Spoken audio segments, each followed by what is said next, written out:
London, as everyone knows, is a world capital city. There's an awful lot to do, and the Metropolitan Police have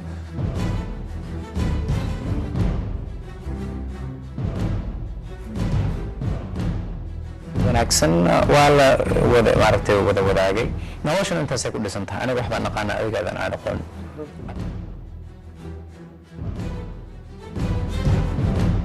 15 years old and older, and I'm using that as an age because 15 has a specific meaning.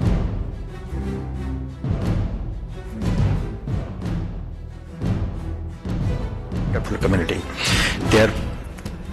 in my opinion, Somalian communities.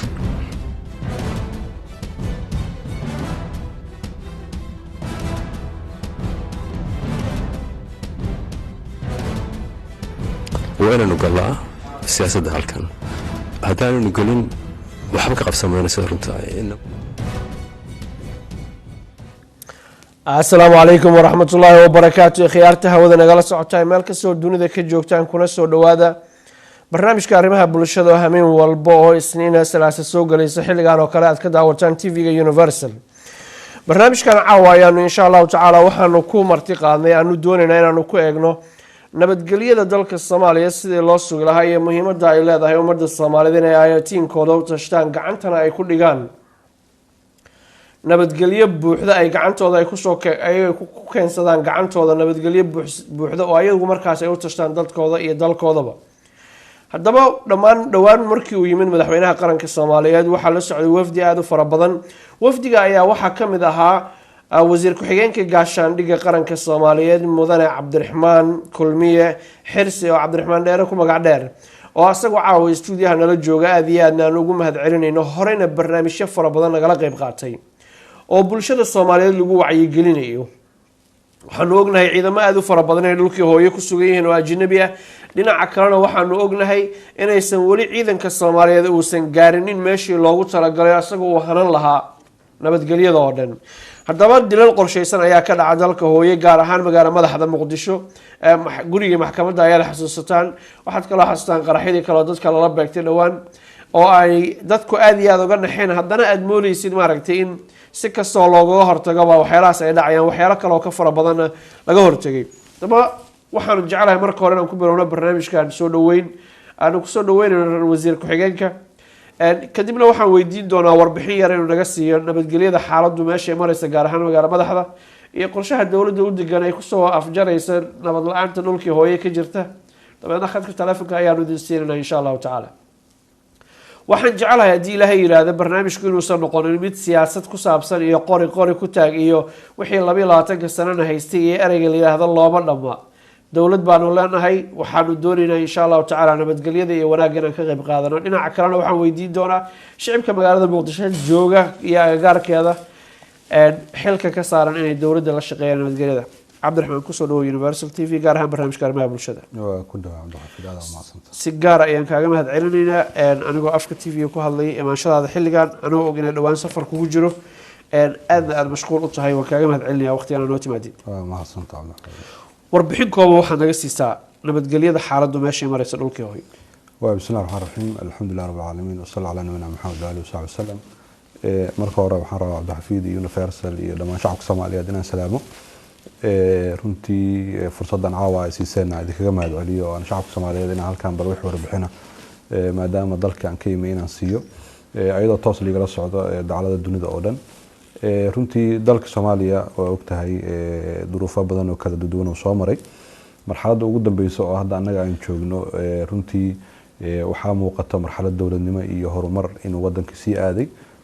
wadanka Soomaaliya kumeel gaarkii waa ka baxay amnigii magaalada Muqdisho iyo manaadiqda ku hareeraysan inta gacanta dawladda ku jirto meel runtii aysan shalay joogin ay maanta joogtaa waxaa arkaysaa magaalada Muqdisho controlkeeda inuu aad maaragtay u sii heer sareeyo waxaa arkaysaa wax badan oo runtii shacabka Soomaaliyeed iyo dawladda balada macsana oo dhabar jab ku ahaan lahaa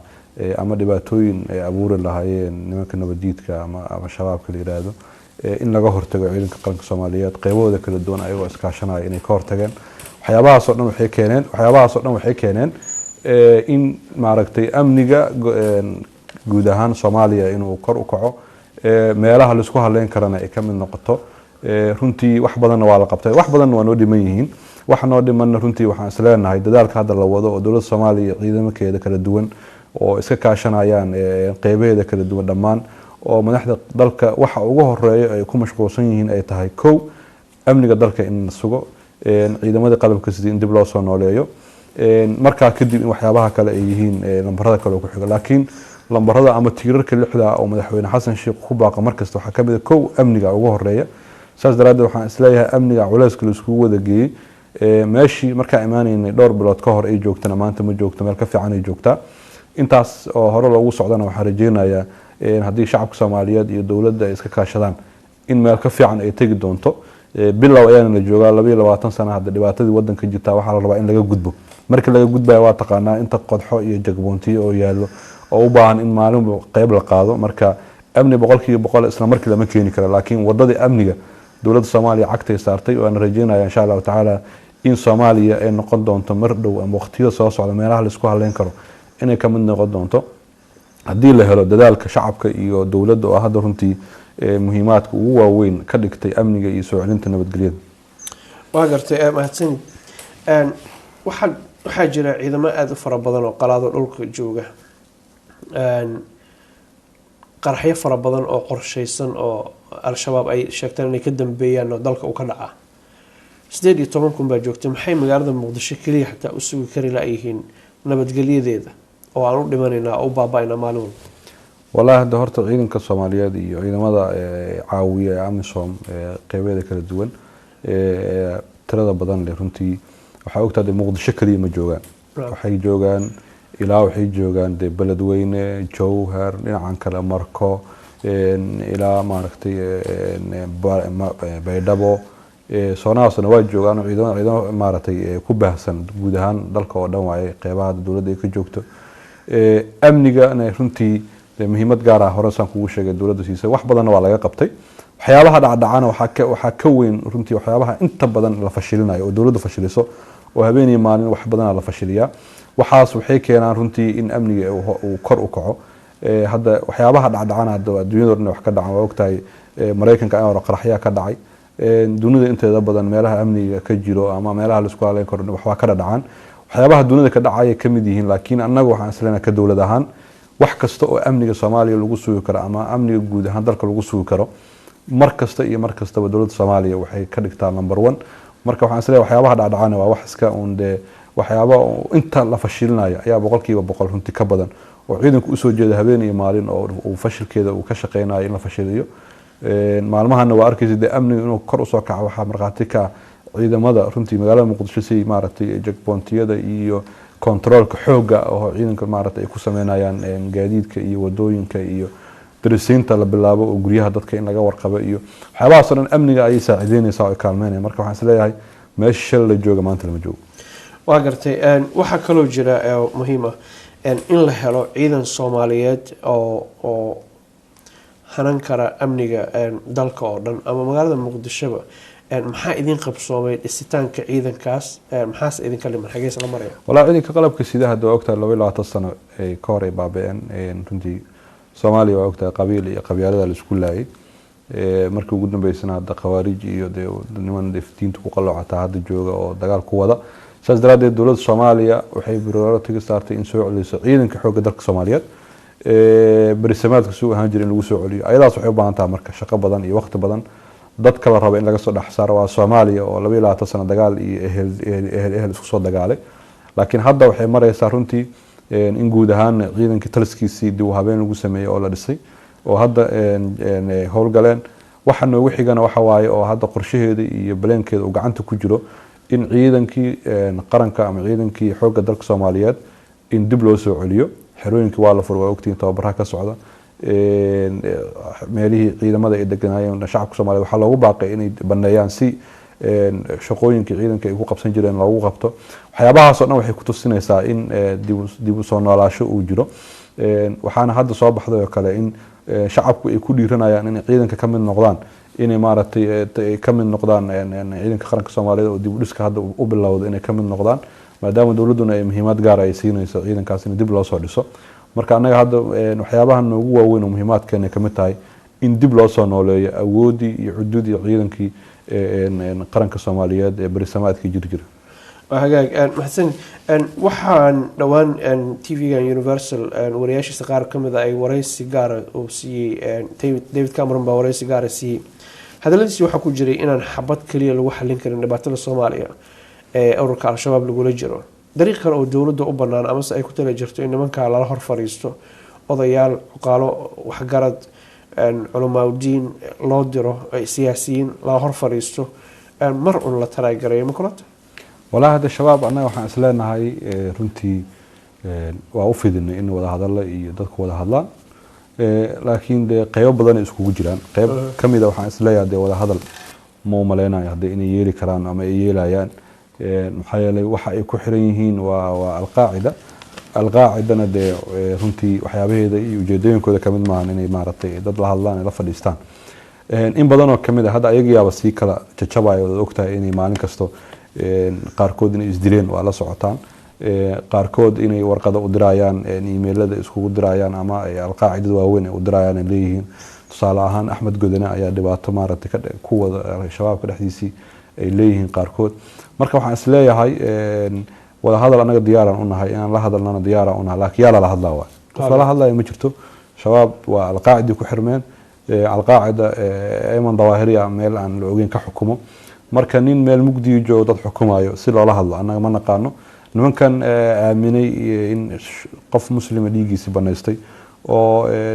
masaajidka isku gaadayo oo masaajidka qof ka soo baxay la dilayo oo mid asoo sujuudsan oo ogta culimadii lagu dilay bari qaarkood ayagoo sujuudsan xabada lagu dhuftay dadka noocaas marka sameeynayo in maanta runtii nasiib darro waaye runtii dalkeena inay joogaan laakiin anaga markasta iyo markastaba cid kasta oo Soomaaliya in badan oo Soomaali ahna ku dhex jirto hadda waxba naga qosay in la hadalno hadda qaab aan kula hadalnana anaga aan noo furnayn laakiin cid kasta oo Soomaaliya oo dawladnimo iyo nabad rabto umadaana in laga baxsho dawlad la'aanta diyaar oo anaga la hadalno waxaan ku diidayna ma jirto laakiin hadda aniga ma ogi shabaab wada hadal diyaar u ah oo afkaartooda furfuran tahay oo aan meelo kale iyo alqaacida iyo aan ku xirnay aniga hadda ma ogi oo darajaas ma qabo laakiin mar walba iyo mar kastaba gacan ayaan u fidinaa cid timaadan runtii waa soo dhaweynaa waa gartay dawladdu waxa la yiraahdaa shacabku haddaysan dawladooda isku xirnayn madaxda kaliya wax ma qaban karto shacabkuna nabad iyo kala dambeyn iyo xasilooni heli maayaan qaraxyada dhacay inta badan waxaa lagu eedeeyaa shacabka magaalada Muqdisho jooga dadka qaarkood ay og yihiin dadka qaraxyada wada iyo meesha ay ka dhacayaan laakiinse ay inta yimaadaan aysan u sheeginin ciidamada amniga sugaya sirdoonka saraakiisha militariga booliiska aysan u sheeginin cooperation ama baahi intee la eg baa loo qabaa shacabku inuu dawladda la shaqeeyo oo ay noqdaan hal ujeedadaasna ay tahay inay dadkeena iyo dalkeena nabad ku noolaado waxaan kuu sheegaa dawladdu waxay u shaqeeyaan shacabka dawladda askariga wuxuu jidka u taagan yahay amniga shacabka inuu ilaaliyo midka siyaasiga wuxuu u taagan yahay inuu siyaasiyiin shacabka danahooda inuu ilaaliyo oo ka shaqeeyo 4 saac shacabka marka iyo dawladdu kala maarmi karaan waa inay isku dhex jiraan dadka la dhibaateynayo ama qarax loo geysanayo ama bastoolada lagu dhufanayo waa shacabka Soomaaliyeed qaybahooda kala duwan shacabka marka hadda waaba bilaabatay inay ku dhiiradaan inay sheegaan meesha wax lagu qarinayo oo qofka tusaale ahaan gurigiisa wax lagu qarinayo inuu ku dhiirado yiraahdo meeshaan inaa joogo ku dhiiranayo way dhacday hadda ciidamada booliska runtii si toos ah loola soo xiriiraa iyo nabad sugidaba oo loogu sheegaa in meelaha dhibaatooyinka ay ka jirto waan ugu baaqayaa runtii shacabka Soomaaliyeed inay qayb ka qaataan inay soo sheegaan meelaha ay ku dhumaaleysanayaan cadawga maxaa yeelay cadawga qofka uu dhibaateynayo waa adiga waxa uu dilayo waa caruurtaada waxa uu dhaawacayo waa abayaasha iyo adeerayaasha iyo awooyaasha waxa uu maaragtay uu sumcad darro u keenayo waa qaranka Soomaaliyeed oo adiga aad leeyahay dhammaan marka la isku geeyo shacabka Soomaaliyeed waxaan ugu baaqaynaa inay qayb ka qaataan inay yiraahdaan shabaab waa kana gurigaygu soo galay hal laga qabto shabaab waa kana meeshaan ku qarsan yahay meeshaan uu bam gelinaya meeshaan wax ku wata hadii shacabku marka iyo anaga aan iskaanshano waxaan isleeyahay waa ka guuleysanaynaa haddana shacabku waa ku bilaabatay runtii waana bilaabeen waana ku dhiiradeen waana oga mahadnaqaynaa dhiiranaantaas inay sii wadaan waa rajaynayna kuwa dibadda joogana ayagana waxaan ka rabnaa inay support gareeyaan ciidankaas habeen iyo maalin u taagan in amniga soo celiyaan oo gacan la geliyo sababtoo ah askariga Soomaaliyeed Soomaaliya haddii nabad ka dhacdo oo ka shaqeeyo midka dibadda jooga wuxuu heli karaa meel ku soo hirsado meeluu caruurtiisa keensado meeluu maaragtay uu ku noolaan karo inuu ka sameeyo laakiin haddii Soomaaliya aysan nabad noqon oo dadka qurbaha joogana aysan ka shaqeyn isboorti gareeyaan ciidanka amniga soo celinaya iyo dowladda Soomaaliyeed kuwa gudaha joogana aysan isboorti gareeyaan ciidanka u taagnaa habeenii maalin qoraxda iyo dhaxanta u taagnaa inay amnigoodana soo celiyaan qoladan nabadiidka iyo dowladiidkana ay ka hortagaan in iskaashada ku imaan kartaa dowladnimadana waa shacabka iyo dowladda iskaashada ayaa mira dhal keeni kara marka waxaan ugu baaqayaa runtii kuwa gudahana inay saas dowladda iyo ciidanka kala duwan qalabkiisa oo la shaqeeyaan kuwa banaanka joogana ay taageero runtii mid maadiya iyo mid macnawi ahba inay la garab istaagaan dowladda Soomaaliya iyo ciidanka qaybihiisa kala duwan waxaan u gudbaynaa markaan qaybtii telefoonada iyo shacabka Soomaaliyeed laakiin waxaan jeclahay su'aalan ka hormariyo taas oo ah mararka qaarkood waxaa lagu eedeeyaa booliiska iyo askarta qaarkood inay faraxumeyn u geystaan bulshada rayidka gaar ahaan gabdhaha Soomaaliyeed 22 sano qaxa iyo xabada iyo dhibaatada aan la dul taagnayn danaha ragga Soomaaliyeed dowladdu waxay tiraahdaa uniformka ay qabeen ama dharkay xiran yihiin baa dharkii militariga ahaa ama booliiska ahaa laakiin ma ahna waxaas taas kama saarayso Soomaaliya walaadaniyo shacabka Soomaaliyeed runtii waan ogyihiin dhinacyo badan dowladda Soomaaliya ciidanka Soomaaliya lagala dagaalaya dagaalka lala dagaalaya mid ka meenada iyo midka kale waxa kamid ah in darooskooda la xirto waa xaqiiqo ah oo jiro suuq yaala waa la gataa askariga Soomaaliyeed la iska soo okeysiina waxyaabaha dhacay kamid tahay in meelaha qaar inta lagu soo galo la isku qarxiyo meelaha qaar inta gabdhihii Soomaaliyeed lagu kufsado ama lagu dhibaateeyo meelaha qaar isbaaro lagu dhigto darooska Soomaaliyeed runtii ciidanka qaranka Soomaaliyeed inta la iska dhigay in saas la sameeyo marka dagaalka lagu haayo sumcad xumeynta qaranka ama sumcad xumeynta ciidanka Soomaaliyeed ayaa waxa kamid ah in qaabka ciidanka inta la iska soo dhigay in falal dambiya in lagu geysto taas marka waxaan isleeyahay sidaas waay ma ahna ciidan Soomaaliyeed anaga ku dadaalnaa waxa ka dhacayaan oo ciidanku malaa'ig ma ahna waa bini aadan laakiin heerka la sheegayo oo la boonbooninayo ma gaarsiisana heerkaas ma gaarsiisana haddana saas ay tahay markasta wacyigelin ayaa ku dhax socoto oo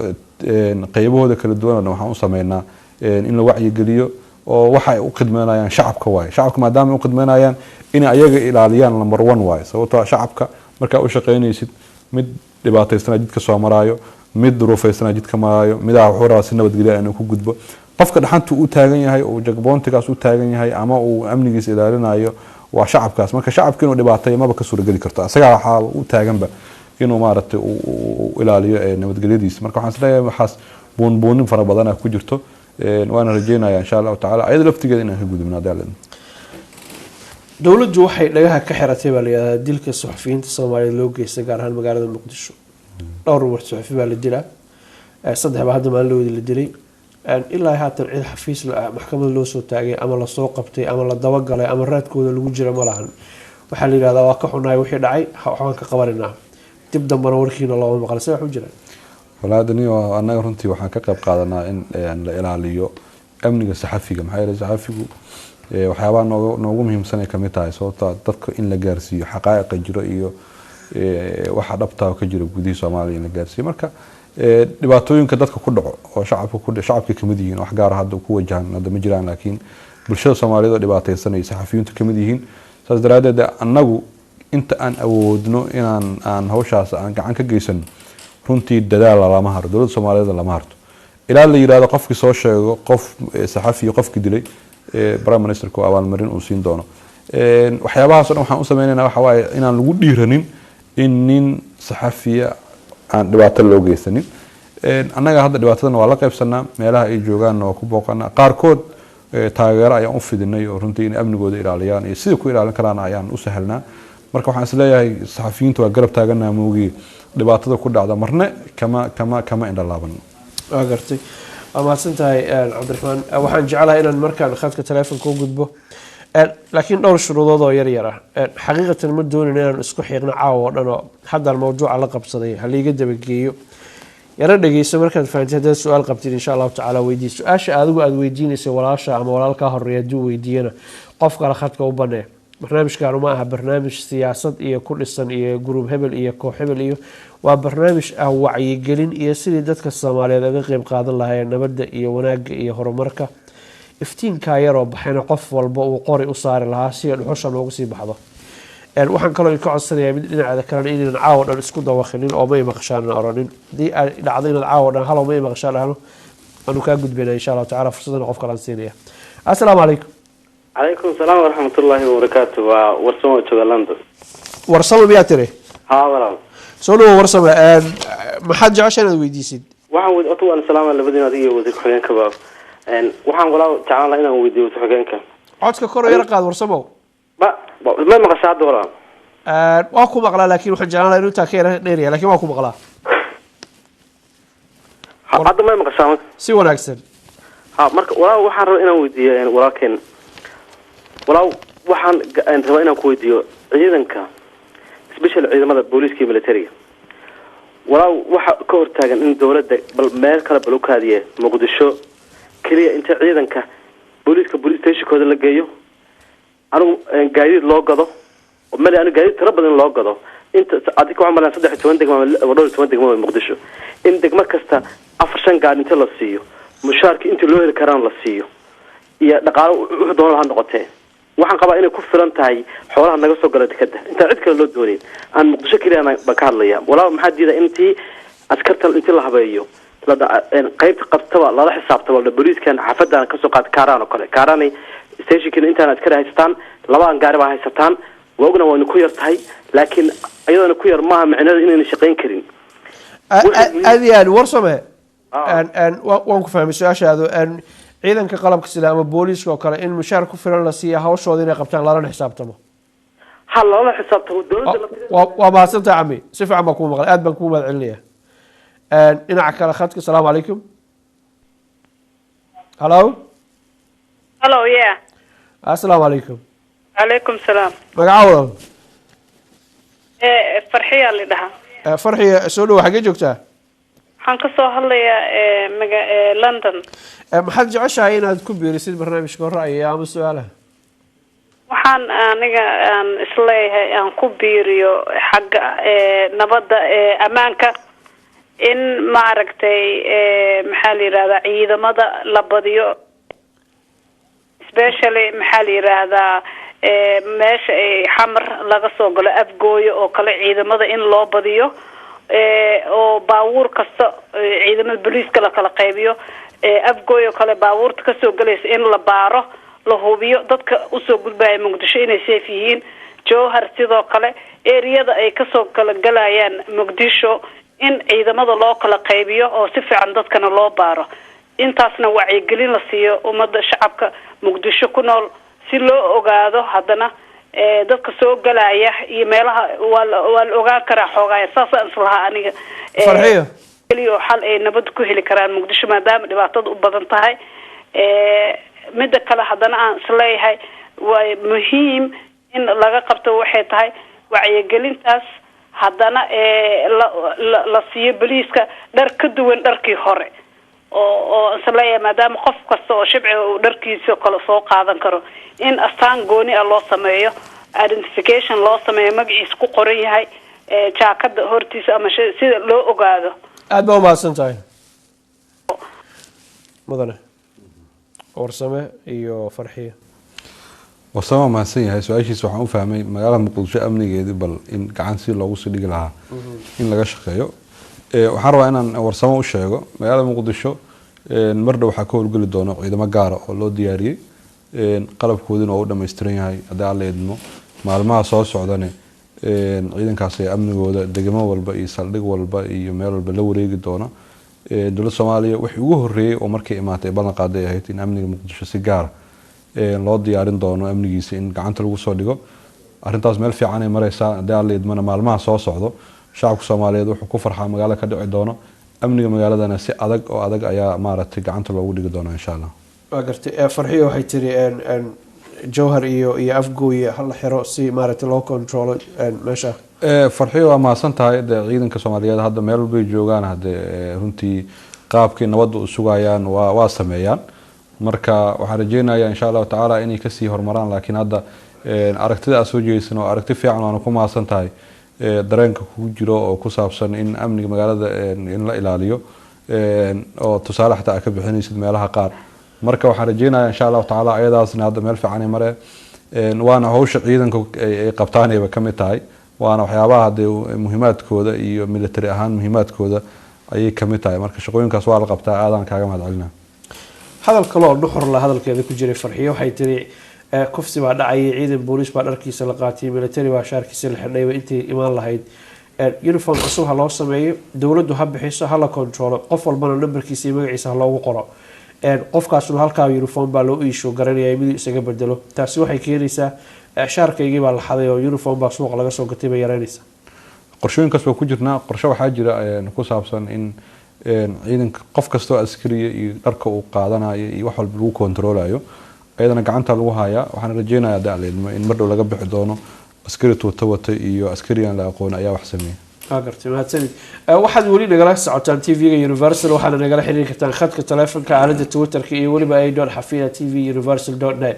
waa hagaag dhinaca kale khadka taleefonka salaamu calaykum halo asalaamu calaykum وعليكم السلام سولو ولا magaca horta waxaan ku weydiiyey 24 saac intaasoo boqol oo qof baa ku dhinta muqdisho hay waxaana laga hadlaa suxufi hay suxufigu ma nafs isbeeru leeyo gaara mise dadka kale ka wacaya marka su'aasha maana igu wajahan tahay mise Cabdiraxmaan aday ku wajahday waxa weeye tawaytu faroos waxaan maqlaa intaasoo meel baa la qarxiyay wadan dhanba isku dibay xabad saxafiya ku dhimanaysa kii gaar loo ugaarsadaa isagu waa meeshii oo markaa waa laga hadli karaa laakiin intaasoo boqol oo qof markay dhimato xabad saxafiya ku dhimanaysa suxufiyada maxaa loo laayaa baa la leeyahay marka waxaad adigu leedahay suxufigu wuxuu la mid yahay umada kale ee laga soo qof walba shaqo laga qabto oo magaalada la hagaajiyo waxantay ilaahay cirkadisan waxaan uga baryanay magaalada ilaahay islaax qayb qaba dhexdhigo waxa balaayada ugu maqan ilaahay cirkadisan wax kale uu ku bixiyo oo meel kale ay ka helaan waxa balaayada ugu maqan waa gartay laakiin adigu waxaad leedahay cid baa la dilina umada Soomaaliyeed labada ku noolaato hagaag hooyadaas aad baan ugu mahadcelinaa dhinaca kale taleefonka salaamu calaykum waraxmatullaah soo dhawo sheekh faylka ku jira wali waan ku maqlanahay soo dhawo magaca السلام عليكم. عليكم السلام ورحمة الله وبركاته. عبد الفتاح أحمد باكستان لندن كاسو وعا. محل ولا؟ أحمد باكستان. أحمد باكستان. شلو أحمد؟ أحمد عبد الفتاح واقف سلامي أديك إيو مسير حجانك. لبس سؤال سدح سؤال لبنا أي تهي قيبته. عمي أحمد حبض قرار ويديتن كوجمي مسند بالله خدك تلفون كجري. اوكي waxaan rabaa wasiirka inaan weydiiyo laba shay oo dhacday inta hadda aan ognahay qodobka koowaad waxa weeye ciidamada xoogga dalka Soomaaliyeed waa muraayadii dalka waxa dhacday in ciidamadii xoogga dalka Soomaaliyeed inay inta dagaal galeen oo dagaal hadduu dhaco kulliga dad ku dhimanaya ama ha ahaadeen ama kuwii ka soo horjeeda ha ahaadeen waxaan meediyada ka aragnay ciidamadii xoogga dalka Soomaaliyeed oo labkii ciidanka xoogga Soomaaliyeed wata oo dul saaran dadkii shacabka dadkii ay la dagaaleen ma dhihi karno hadda shacab ay ahaayeen ma dhihi karno ciidan ay ahaayeen Ahmed arrinta haddii aan xasuusiyo daawadayaasha iyo adiga laftigaaga aan ku xasuusiyo meeshii ka dhacday arrinta Kismaayo ka dhacday bay ahayd oo ciidanka dareeska Soomaaliyeed labisan ay dusha ka fuuleen dad la yiri waa al-shabaab oo meyd ahaa dhintay sawiradaas oo aad iyo aad u fool xumaa kuwaas aad ka hadlaysaa sama aad baa u mahadsan tahay mudane meydku markuu dhinto anagu dad muslimiin ah nahay meydku ama gaal ha ahaado ama muslim ha ahaado qofka la dilay waa Soomaali sawirada saxaafadda dhan baa baafisay hadda ka hor halkan waa kaga hadalnay gaar ahaan barnaamijkan askartii Soomaaliyeed oo hubwata meyd Soomaaliyeed inay dusha ka fuuleen qaarkood ku dul seexdeen not only inay sumcad darro u tahay dharka ay wataan oo askarta Soomaaliyeed calankeena iyo diinteena iyo dalkeena ka turjumaya bad insaanimadii ka fogto arrintan waxa kale waa maasan tahay runtii horta Axmedow bini aadamku waa dadku waa bashar malaa'igna meesha ma joogto ciidanka Soomaaliyeedna dadkaas basharka ay kamid yihiin bini aadamka oo khaladaadka ka dhacayo arrintaas runtii arrin fiican maahan dawladda Soomaaliyeedna kamid maahan waxyaabaha ay wax ka ogtahay kamid maahan in ciidanku isaas ku dhaqmaan runtii arrin laga xumaado waaye waana ka xunnahay laakiin waa jariimo uun ku kooban qofka markaa sameeyay maahan arrin ciidanka Soomaaliyeed ay qabaan qof waxa laga yaabaa si wax kaga yihiin inuu arrinkaas sameeyay marka aadan uga xunaa runtii in saas u dhacaan laakiin qof meeyda si kasta waxa ku dhintay in lagu dul tunto islaamna ma qabo wax kalena ma qabaan waana ka xunnahay laakiin dee bini aadamku qaladaadka ka dhacay kamid tahay waxaan rajaynayaa dee wax kasta oo dhaco inaan dee aan sii laftigeeda aan qayb laga qaado in lasii buunbuuniyo meeshaas lagu xiro gafafka iyo basharka bini aadamka ka dhacayna kamid tahay waa mahadsanta mahadsanid cabdiraxmaan waa gartay khad kale telefonka asalaamu calaykum calaykum salaam shiikhow soo dhawow magaca cabdixafiid magacayga waa ismaaciil cali naasir ismaaciil xaggee joogtaa liidisaan joogaa ahlan wasahlan ahlan wasahlan cabdixafiid adiga iyo wasiir ku-xigeenka waa idin salaamaya waxaan weydiinayaa wasiirka su-aal ku saabsan ciidamada waa garta waxaad moodaa al-shabaab iyo ciidamada dawladdu inay isku mid yihiin oo ay meelaha ugu muhiimsan keliya ay focus ka saarayaan sida hadda Kismaayo tikadii airportka markii la qabtay looma dhaqaaqin gobolada kale iyo degmooyinka kale waayo waxaa lagu ogyahay tikadii in dhaqaale laga helo airportka dhaqaale laga helo waa say adiga kula tahay way Ismaaciil ha ra'yigaaga weyn inay dawladda iyo al-shabaab ku dagaalamayaan meelaha muhiimka oo dhaqaalaha waa gartay hadda eeg gobolka la yiraahdo Jubbada Dhexe tikadna ma laha airportna ma laha ma garatay cid ku tartamaysa ilaahay abuuna ma jirto marka dawladdu may raadiso Soomaalidu meel kasta ay joogan ayaga dawladdu ah inay ka xoreeyaan inay la dagaalamaan Kismaayo soo galeen from October ilaa hadda goobweyn ma isa gaarin 8 meel bay u jirtaa waa gartay aad baa u mahadsantahay Ismaaciil waa mahadsantahay dhinaca kale telefonka asalaamu calaykum hello assalaamu calaykum calaykum salaam soo dhawow magaca cabdullaahi baa la yidhaha cabdullaahi muuse cabdullaahi muuse soo dhawow cami maxaad doonaysaa inaad ku biiriso ama weydiisid fadlan telefonka igala soco cabdullaahi waan salaamhayaa wasiirka iyo dhammaan ikhyaarta khadka ku jirta iyo inta ay daawanaysaba waxaan wasiirka weydiinayaa waan ka baxnay dawladdii ku-meel gaarka ahayd dawlad baan noqonay rasmi ah ciidamaan yeelanay xoogga dalka Soomaaliyeed ku magacaaban meesha la yiraahdo xamar iyo afgooyena waan ognahay intay isu jiraan xamar iyo afgooye ummadii maraysay oo yani maartay safarka gaadiid leedahayd waxaa dhibaato ku haya ciidamada xoogga dalka Soomaaliyeed ama kuwa qalabka sida aan iraahdo dawladdu waxay tiri wax isbaara ah ma arki karno dadkii meeshaas marayay oo Soomaalida ahaana dhibaato ka haysata marka dawladdu maadaama ay ku dhawaaqday isbaaro inaysan jiri karin maxay wax uga qaban weyday oo dadka shacabka oo Soomaaliyeed oo ayagu ay madaxda u yihiin dhibaatada ay ku hayaan ciidamadu madax bay leeyihiin saraakiil bay leeyihiin ciidan askar oo meel iska jooga ma jiro dawladdu maxay wax uga qaban weyday ama ay uga danqan weyday dhibaatada haysta shacabkeeda cabdullaahi adiga goorma kugu dambeysay dalkii hooyo taas ay weydiin laakiin waxaan ku sheegayaa waxa hadda jira raalli ahow shaqadaydu waxay tahay inaan su-aal ku weydiiyo oo dadka hadalka u qaybiyo haddaanan ka jawaabayo waa gooni goormaa Soomaaliya kugu dambeysay aniga Soomaaliya haddeer ay ugu dambeysay waa gartay marka sababtan ku weydiiyey xog ogaal baan u tahay waxaad ka hadlaysid waa sax khadka telefoon ku jira mudan cabdiraxmaan ninka hore hadlayay waxaa la Ismaaciil from Leeds Ismaaciil waa ka xumahay ereyga ah shabaabka iyo dawladdu waa isku mid nasiib daro ereyadaas oo kale runtii in la isticmaalo dawladda Soomaaliyeedna waxay u taagan tahay adigaas karaamadaada iyo dawladnimadaada iyo magaca Soomaaliyeed in la ilaaliyo shabaabna waxay u taagan yihiin inay burburiyaan dawladnimo iyo magaca Soomaaliyeed iyo calankii Soomaaliyeed inay baabi'iyaan ayay u taagan yihiin marka ayagoo sidaas kala ah in qof Soomaaliya inuu yiraahdo waa isku mid waa nasiib daro runtii aragtidaasna waxaan rajeynayaa inaysan soo noqonin midda labaad midda goobweyn midda labaad oo ku soo socdaa isbaarooyinka uu sheegay dawladda Soomaaliya waxa ogtahay Cabdullaahi Muuse wuxuu yiri runtii isbaarooyinka dawladda Soomaaliya horta waxa ognahay ilaa madaxweyne isbaaro in la mamnuuca xitaa waxa la yiri wasaaradda maaliyadda magaceeda waxba lagu ma qaadi karo iska dhaaf wax kale saan hore u sheegay meelaha hadda uu tilmaamay walaalkeen ee wadada dheer ee afgooye iyo maxay ahaday xamar u dhaxayso wax isbaara oo anaga hadda dawladda Soomaaliyeed ogtahay horta ma jirto waa laga yaabaa cabasho hadda waa noo timid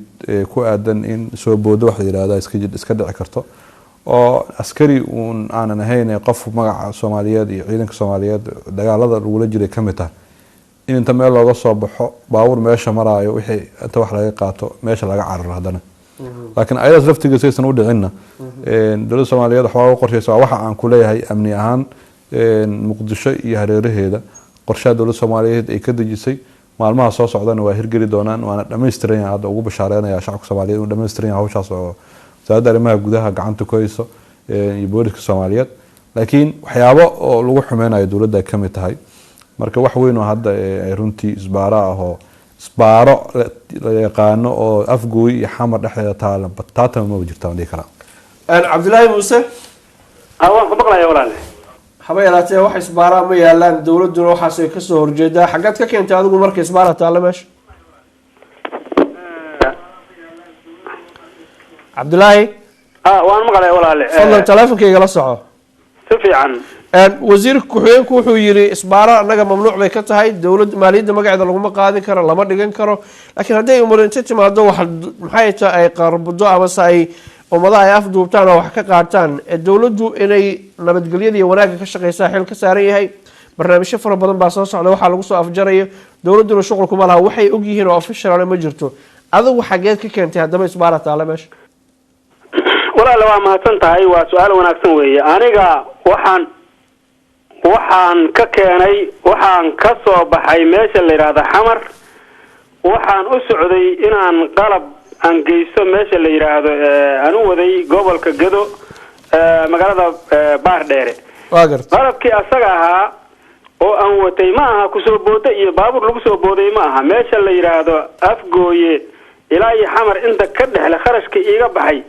iyo markii yani maartay intii kala kharashka iiga baxay waxa suuragal ii noqon weyday inaan baydhabo maro halkaas aan maray waxaan ka leexday meesha la yiraahdo yaaqbara meesha la yiraahdo mundul baraawe ilaa iyo Baardheere saasaan ku tagay intii kharash ayadoo iga baxday iyo intii afgooye iyo iiga baxday xamar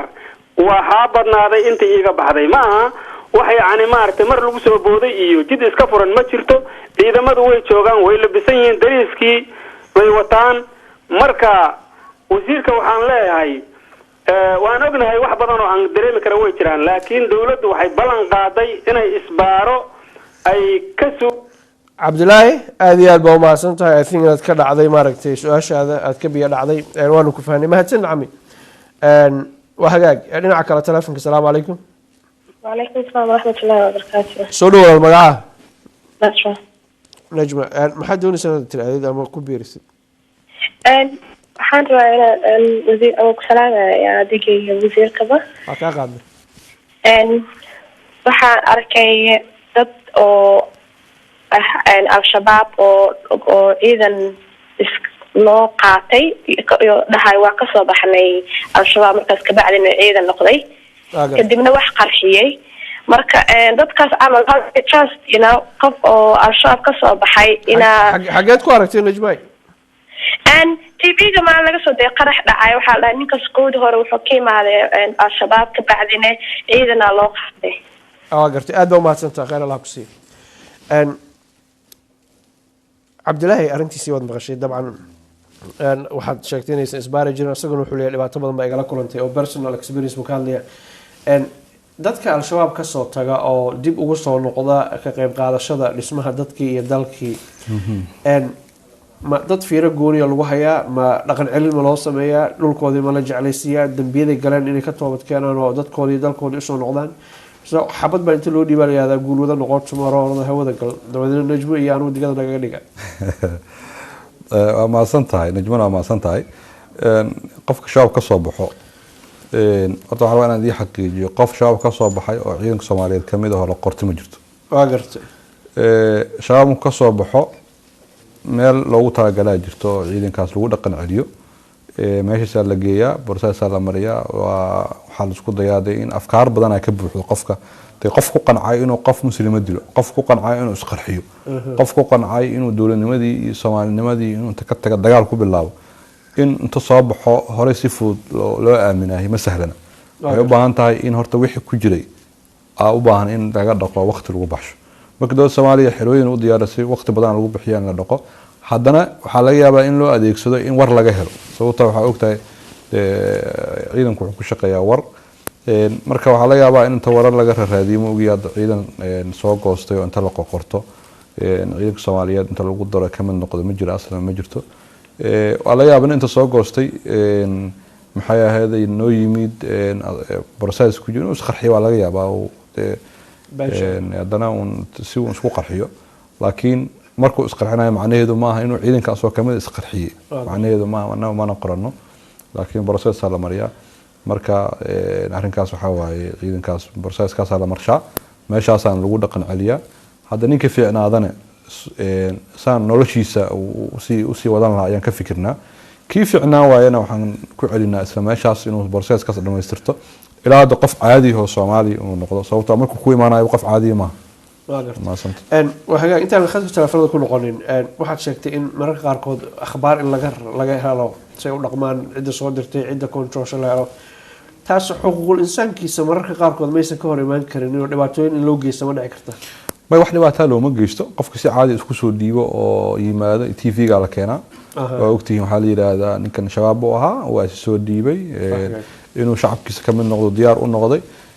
markaas waxay bilaabanaysaa in processka caadiga la mariyo haddii macluumaad uu hayo wax kasta oo ummadda Soomaaliyeed lagu dhibayo qofka shay oo ka qaadanayna marka man isdhahay xuquuqul insaan iyo waxba dhibaato ku tahay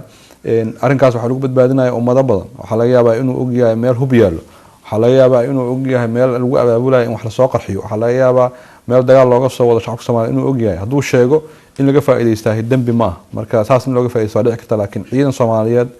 in markuu hore ka soo noqdo galabta inta soo noqdo subax ciidanku inuu kamid noqdo absolutely ma dhacdo aad baa maasan tahay qof kale oo ku xigay salaamu calaykum wa calaykum asalaam waraxmatullahi taxfiid oo kusalaam ka qaada cabdi soo dhawo magaca cabdi ibrahim sweden cabdi ibrahim soo dhawo cabdi maxaad doon sana tiraahday niyo laba su'aalood qaba oo xabadu ku soo koob cabdi oo xabadu kugu miibsan soo daa saaxib okay xabadii ugu muhiimsan waxay tahay in dadka bay dabcan hadda wadamada qurbaha ay joogno oo kale dad soo soo qaadno hadii dadka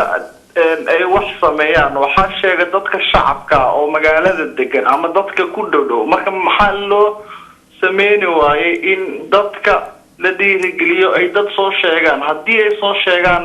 loo siin waa marin ayaga ku farxaan ciidan tira badan dabcan ma fahamtay cabdi ibrahim waxaan u maleynayaa barnaamijka dib baa kala qabsatay su-aalihii u horreysay oo weydiinay ahayd wasiirkuna si toos uga jawaabay uu yidhi xataa ra-iisul wasaaruhu wuxuu gaaray inuu ballan qaado qofkii qof dila ama saxufi dila ama maaragtay dhibaato ummadda u geysta in maaragtay la abaal mariyo qofkii soo sheego oo ka hor qofkii soo sheego oo ka hortaga sidii tarsan uu sameeyo oo kale in la dhiirigeliyo dadka la dhaho war qofkii qof waxa la sameeynaya sida oo kale soo waxa ka soo qaadi kara wadankaas wiilaan deganahay haddii aan baabuur si qaldan ah wado waxa ay sheegay shacabka oo aan la deganahay inaan maanta si qaldan gaari u waday isla markii waxa la kulmay booliska wadanka maxaa dadka macnaha loogu furi waayay meelo badan oo lagu wacyigeliyo loo sheego war qofkii saas soo sheegay saas loo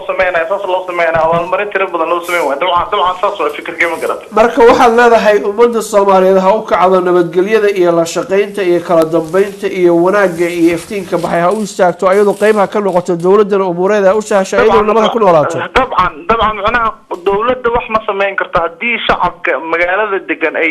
aysan ogoleen dawladda ma garata haddii dadku ogol yihiin shacabka waxa loo qaban karaa laakiin haddii shacabku waxba ogoleen si kasta awood doontaa wax ma awoodi karto ma garata aad baa u mahadsan tahay ra'yigaaguna waadaha waxaad ku fiicnaan lahayd kursigan ku fadhiya adiga lagu dhiibo si fiican baan u duulin lahayd mahadsanid cabdi ibrahim from Sweden khad kale ku xigay assalaamu calaykum waraxmatullah wa calaykum salaam war shiikhow soo daayo magaca sultan ali telefonka saaxiib igala soco fadlan khayr allah ku siiye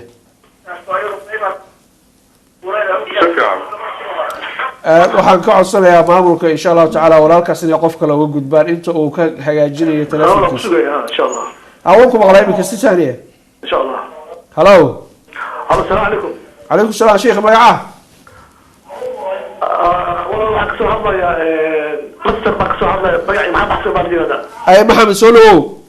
waa ku salaamay adiga iyo wasiirka waa salaamaya waa kaa qaadnay walaalow anigu waxaan nahay dadka Soomaali ka soo qaxay 90kii marka waxaan aqoon u leenahay ama fikrad u leenahay habka nabadgelyada loo sugo wadanka Soomaaliya ma garatay khibradaaduna waa maxay nabadgelyada ku wajahan marka ujeedada ku sheegay waxa talada siina wasiirkii way waxaan hadda qaban karo hadda sameey karo hadda qaban karo ma jirto laakiin wixii fikrad ahaan baa ku siinayaa garta markii wasiirka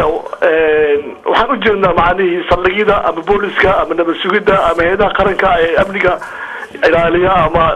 soo dhaweeya ama baara ama shaqooyinkaas ama maxkamadda ha noqoto ama xabsiga ha noqoto sidii aan ku naqaani dowladii hore u burburtay dadkii aqoonta u lahaay ama yani waayo anigu waa dadkii maamulka ahay waxay wada joogaan Afrika iyo Yurub iyo Soomaaliya gudaheeda meel wada joogaan maxaa loogu yeeri waayay nimanka khibradda u leh hawshaas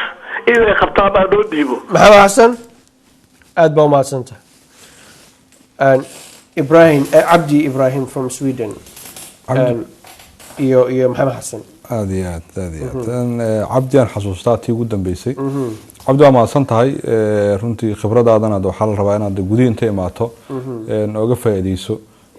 shacabka Soomaaliyeed runtii waa u baahan yihiin ciidanka Soomaaliyeed waa u baahan yihiin waana ku casuunay runtii hore iyo horaanba cid kasta oo khibrad u leh umuuraha ciidanka inay gudaha timaado ay ka shaqeyso maxaa yeelay waxa la badbaadinayo waa qaranka Soomaaliyeed ninka yiri khibrad baan leeyahay waa maxamed xasan laakiin maxamed Abdi Ibrahim Sweden wuxuu yiri shacabka Soomaaliyeed baa looga baahan yahay inay ayagu ka qayb qaataan nabadgelyada iyo wanaaga oo qofka xumaanta wada ay soo sheegaan xataa hadduu yahay qofka kula dhashay si danta guud ay u hagaagto والله شعب Soomaaliyeed runtii waa uga mahadnaqeynaa kaalin mugle ka qaataan especially Soomaaliya gudaheeda kuwa jooga waa soo sheegaan annaguna waa kuwa dhiirigelinaa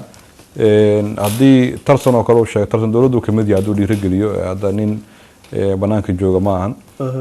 qof kasta oo dawladda kamid ahna shacabka Soomaaliyeed uu ku dhiirigeliyaa hadduu soo sheegay cadawga in barimid kalena uu sheego si abaalmarin loo siiyo waana runtii shaqada ayaga ay u qabanayaan lafahooda shacabka Soomaaliyeed maxaa yeelay waxay badbaadinayaan waxa waaye naftooda ama waa naf walaalkiis ama waa wax xun oo dawladda ama sumcadda dawladnimo dhibaayo marka waxaan isleeyahay waana ku runtii mahadsan yihiin shacabka kaalin fiican ay ka qaataan oo hadda waa la soconaa runtii waxa ay ka qaataan iyo qaabka oo la soo xiriiraan hay'adaha amniga si dhaqsa in meelaha wax ka jiraan inay oo la soo xiriiraan agartay maxamed xasan buu ahaa ninkii yiri khibrad baan leeyahay khibradayda in laga faa'iideysan jecelahay ama dadka khibradda leh in waxa loo dhiibo arinta aan soo koobay wallahi wada khibrad dad kale waa dadka hadda jooga dad khibrad u la waayay anaga hadda dad aan aqoon u lahayn uma dhiibno militariga hadda nimanka loo magacaabo generaalaha jooga waa niman la yaqaano oo Soomaaliya gudaheeda caan ka aha ciidanka Soomaaliyeed ka dhax caan ka aha marka anaga waxaan u dhiibayno waa un khibrad sababta fanni walba raga iska leh fanniga rag iska lah loo dhiibaa maana qof suuq inta laga soo qabto loo labisa looma dhiibay ciidanka Soomaaliyeed adigana khibradaada waa la rabaa gudihii maaw qayb ka qaado maxaa yeelay waxa dhisaysid waa gurigaagi waxaad sameynaysid waa dawladdaadii calanka aad soo celinaysid qaranimadiisa waa calanka Soomaaliya marka qayb kasto iyo wax kasto aad taqaanid gudihii la imaaw annagana diyaar waxaan u nahay cid kasto imaato oo khibrad leh inaan ka faa'iideysan qurba joogta khibradaha kala duwan leh waxa aad loogu sahlan inaan iraahno khibrad baan leeyahay maxay tasaas weeye ama aan farta halkan kaga fiiqano Muqdisho waxa ka dhacay anagoo ku qiyaasayna London baan joogaa ama Paris baan joogaa ama waxaan joogaa wadan kale ma kula tahay in aan hadalka iska deeyno qurba joogta Soomaaliyeed oo aan dhulka dib ugu noqono dhaxano macallin baan ahay sayniskan dhiga ninkan waxa weeyaan IT gu yaqaana saddexda bilood oo summer holiday-ga aanu dadkeena iyo dalkeena ugu deeqano aan dhaxano tigidkayga ana iska bixinay dawladdu culays saaray ma xoog ma lahan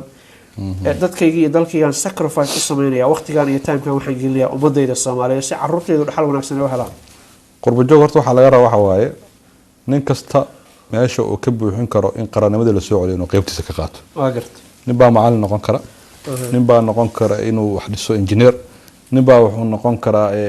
IT-da saas u yaqaana nin baa military yaqaana nin baa diblomaasiyo oo wax ku kaalmeyn kara siyaasiyan ee dawladda Soomaaliya ku kaalmeyn kara in cid walba gurigaas Soomaaliya liiraad inay dhisto inay qayb ka qaadato ogo wadanka aad joogtid martiba ku tahay wadankaagi ma waa lagu soo dhaweeyay laakiin waxa lagu soo dhaweeyay martidu waxay leedahay waqti kooban laakiin martidu inta guriyaha salka dhigato iskama sii degto wadanka martiga ku nahay wadamada ka soo jooga martiga lagu yahay waana la soo dhaweeyay oo ku mahadsan runtii dawladahaasna soo dhaweeyay oo shacabka Soomaaliyeed dhibaatada waqtiga ay ku jirta gacan qabta laakiin adiga waxa laga rabaa inaad waqti badan ku bixisid sida u dhisan lahayd Soomaaliya sida caqligaaga iyo fikirkaaga iyo waqtigaaga aad u gelin lahayd dib u dhiska Soomaaliya qayb kasto adiga aad ka mudan tahay inaad ka qayb qaadato inaad ka qayb qaadato oo aad isku halaynin meesha aad joogto iyo maxay ahayd nolosha hadda aad haysato in badan oo Soomaaliya ayaa waxa siisan waa inaad ku fikirto oo awoow ama adeer ama abti ama walaal ku ah ayagaas waxa laga rabaa saar nolol u gaarsiinad inaad waqti badan ku bixiso marka qurba joogto waxaan ugu baaqi lahayn inay qayb ka qaataan qaybaha hadda ugu muhiimsan ka qayb qaadan karaan waxa kamid ah dib u dhiska dalka inay ka dhistaan oo ninkii wax yar heli kara dhulka Soomaaliya inta la yiraahdo inta tago meeshu ka dhisto waa meesheeda kale inuu meel uun ka dhisto ka waxaysto kii ganacsi gashan kara inuu ganacsi gashto sababtoo ayadaas laftigeeda dhismaha iyo ganacsiga iyo iskoolaadka dib loo soo celiyo caafimaadkii oo qayb laga qaato waxay qayb ka tahay soo celinta amniga iskama imaan karo haddaan gacan iska wada geysan amniga iskama imaan karo haddaan isbitaal jirin hadduusan jirin ganacsiga hadduusan jirin hadda wadooyinka la furay iyo howlaha ganacsiga ka socda runtii ma maleysan kartid dhismaha waddanka ka socda ma maleysan kartid waxaa la marka qaybta qurba joogto kaga aadan dib u dhiska soo celinta amniga inay qaybtooda ka qaataan waan rajaynayaa qayb ka midna waa qaateen kuwa kale inay ku dhiiradaan inay waddanka tagaan maxaa yeelay meesha aalada waa meeshaas meesha laga rabo inaad dhisid waa meeshaas yoolkaagu waa inuu noqdo Soomaaliya inaad qayb ka qaadato sidii ugu soo noqon lahayd dunidan weyn ee ugu soo noqon lahayd hagaag mahadsanid khadka telefoonka dib ugu noqonaynaa ma tahay mid asagoo ka qayb qaadanaya ama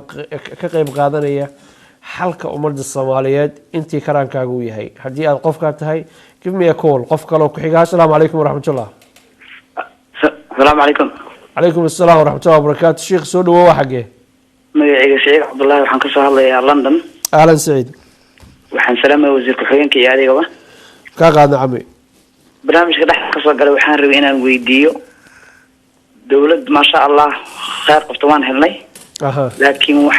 يهان أنقذة. إن الدولة ضدك الصومال بدن كنت قربه صدرنا أفريقيا يوروب يمال نقطة. waxa wadan ku noqdana waxa ku ugu muhiimsan ciidan dawladda isku dayday in ay Soomaalida qurbaha meel la keenay ay ka joogaan inay dhahdo dadka ciidanka wixii qoran kara iyo wax soo bandhig iyo inay xayisiin iyo wax ku bixisay su'aashiga taasan qaba assalaamu calaykum سعيد aad waa mahadsantahay khad kale oo ku xiga assalaamu calaykum hello assalaamu calaykum alaykum salaam soo dhaw عمي magaca عبد الحفيظ ميا ها مقعه هلو لو مقليسي sababtuna waxay tahay TV-ga agtaada ka baxay samada ku dhagan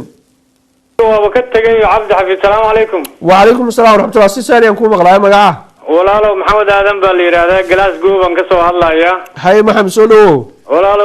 kulligiin horta salaamullaah calaykum هذه sidoo kale عليكم السلام ورحمة الله mid labaad wasiirka ma ku daalinayo haddaan dhashay brinaan ordo waa gartay ma suura galayso waa gartay marka laakiin midaan nasteexa ugu soo jeedin lahaa waxa weeye dawladaan ciidan lahayn horta dawlad ma noqon karto dawladii Soomaaliya oo burburtayna waxaan ognahay ciidan aad u lixaad leh inay lahayd waa gartay wixii hadda dhintay iyo wixii hadda disable noqday iyo markii laga reebo ciidan aad u tiro badan oo wadanka hanan kara ayaa gobolada iska dhooban waa gartay adigu maxaad khibrad leedahay maxamed aadano wallahi anigu khibradeydu mid ciidan ma aha laakiin civil servant baan anigu ahaan jiray maamulka iyo administration ka soo shaqeyn jiray laakiin waxaan garanayaa 20 sano dawladda u shaqeynayay waxaan garan karaa dawladaan ciidan lahayn inayna socon karin marka maxamed oo adoo Glasgow caawi jooga wasiir ku xigeenkii uu ku maqlay Soomaali weyn ay ku daawanayso maxad contribution oo ka geysan kartaa dhismaha dadkii iyo dalkii hooyo qowl iyo ficil waxay doonto bahaatee horta qowl iyo ficil horta kama marino waan ku jiraayo inta wixii shirar dhacayay iyo wixii Soomaaliya la isu keenay lahaa horta qayb aanu ka ahaa ma garatay waa gartay laakiin midaan hadda wasiirkan ku dhiirigelinaya caawa maadaama aan Glasgow joogo dalkeena aanan joogin waxa weeye war ciidamada gobolada iska dhooban oo galguduud dhooban oo hiiraan dhooban oo baydhabo dhooban oo kismaayo iyo geda dhooban oo ciidamadii hore oo shaqeyn kara dawladdu maxay u soo celin weyday si nabadgelyada ay uga qayb qaataan oo ciidamadii hore loogu yeeri waayay barnaamij weyn oo anigu waxaan ogaa hadda ka hor xukuumadii Cabdulqaasim madaxweynaha oo ah in lagu dhiirigeliyo war ciidamadii soo celiye istaadiyo koolis baa waxaa lagu ballamiyey 2 bilood ay isaga soo daba noqonayeen iyadoo la kala qori waayay tirada intay ka bateen maxamed aadan lagama faa'iideysan waxaa la yiri waa iska kala daayo kala tagaa la yiri waa gartay ay ciidamadaas looga faa'iideysan waayo loogu yeeri waayo gobolada iska dhooban oo shaqayn kara waa gartay maxamed aadan aad baan kugu mahad celinayaa marka wasiirka anigu taasaa ku dhiirigelin lahaa loo samaynin dhinacna su-aal bay ka noqon kartaa oo maxaa arrintaas loo samayn waayo wey waa mahadsantahay maxamed aadan from Glasgow hal qof oo kale aan qaadaya insha Allah tacaala dabadna wasiirka ku-xigeenka ku wareejinaya soo su-aalihiina fooda u daro waan ogahay khadka telefoonka inuu buuxo iimayladiina iyo twitterkiina insha Allah tacaala waan usoo jeesanaynaa haddaan waqti u helno noo dulqaatay insha Allah tacaala waxaan ka codsanaynaa aad usoo koobtaan oo su-aal kooban aad ka dhigtaan sida ninkii Saciid oo imika oo kale iyo raggii ka horreeyay maxamed aadan mahadsanid waa hagaag qof kale ku xigay salaamu calaykum وعليكم السلام arshiikh oo soo dhawow magaca وقعي waxaa la yiraahdaa Faarax Abdi Guleed waxaan ka soo ah Oslo Norway faarax miyaa tiri akhi soo dhawow faarax wasiirka waa salaamay iyo adiga waan salaama waan idin mahad celinaa barnaamijka cawaya fiican runtii aad u daadaynay sida qaasata Cabdi barnaamijkan waxa arinta halka la gudbin lahaa wasiirka kulli horta shaqo fiican bay hayaan ilaahay la garab galo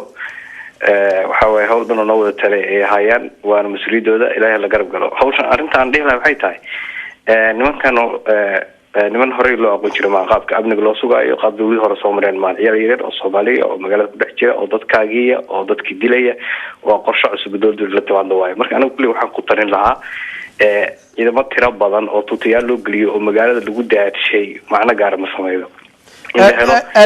عمي فارح رالله ان waxaad u jeedaa ciidanka qalabka sida booliiska iyo dadka la midka ah nabadgelyada sugaya ayaa loo jeedaa ciyaal yar oo lagu daashay laakiin hadii xataa ayagu daayay ulama jeedo akhi ulama jeedo waxaan ka wadaa nimanka amni darrada wada okay waan gartay nimankaasaan ula jeedaa ciidanka dawladda ulama jeedo waxaan dhihi lahaa marka ciidankan dawladda oo dhalinyarada aan tababarka fiicnaan haysanin oo macnaha oo amniga sugaya ee la leeyahay ayagoo dukaan wax ka gadaya la dilay oo aan fool jugnayn oo mataqaana tababar ku filan aan la siinin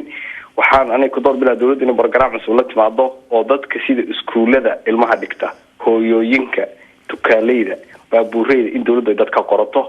oo ay dawladdu ay sadoon sax ay la timaado si dadkan dabagal loogu sameeyo shacabka nala shaqeeya in la yiraahdo macna ma ficil ha loo bedelo hal la sameeyo dad shacabka kamid ah oo dawladda la shaqeeya xaafadaha kala gedisan magaalada qaybaheeda kala gedisan meelaha dadku ay ku badan yihiin iskuulada malcamadaha